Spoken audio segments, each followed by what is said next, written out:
Meron na naman tayong marerecommend sa inyo na solid na mapagpo-food tripan. Kasi dito, sa halagang 120 pesos mo, meron ka ng 2 chow pan rice with tapa and lechon. Plus unlimited sabaw ng pares nila. O diba, dun pa lang, solid na. Pero hindi lang yun guys ang meron sila ha. Kasi meron din silang iba't ibang sineserve dito na mura nyo lang din na mabibili. Katulad netong mga silog meals nila. Sa silog meals nga pala nila guys, nag-start lang ito sa halagang 40 pesos. At tapos may libreng sabaw ng pares na din pala yan guys ha. Basta kahit ano naman order nyo dyan, ay pwede kayo makahingi ng sabaw. At bukod pa doon, tinatao nga din pala sila dito guys. At talagang nakikilala na din. Halos kaka-open nga lang pala nitong store na to guys. Simula nung last year lang ata, mga ganon. Kaya halinat na din puntahan itong solid na food tripan dito. At madami pa ako sasabihin dito sa store na to para sa inyo. So tara, let's guys go!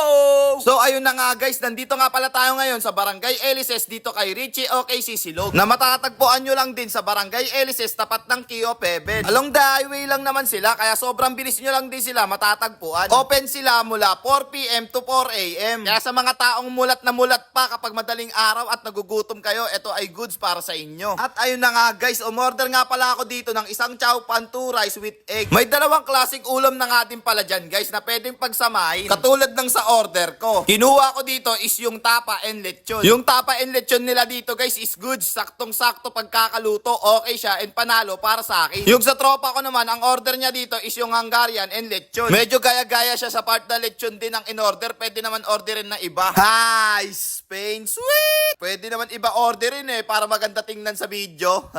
Yaan na nga. At ayun pa nga guys, no? Bukod sa order namin, may iba't ibang combo din sila ditong sinaserve. May silog meal sila, chow pan, combo meal, and extra. Yung lechon nga pala nila dito guys ay pwede mo pagsamahin sa pares nila. Katulad nitong sa tropa ko. Pinagsama yung lechon sa pares. Lakas ng amats nito guys. Maladiwata daw ang peg Ginaya ba naman si Diwata ayun, naging engkanto tuloy. Cornic. At ayun pa nga guys, hanggang dito na nga lang din po pala tayo. Kung nakukulangan pa kayo sa impormasyon, lalagay ko na lang po sa comment section. At tapos kung may marereko pa kayo na solid na food tripan dito sa GMA o sa Cavite, comment mo na din yan. Nang malista natin sa list at mapuntahan. So again, this is Adjak TV. Thank you for sunshine, thank you for rain, thank you for joy. Ingat, salamat, bye-bye, Blay!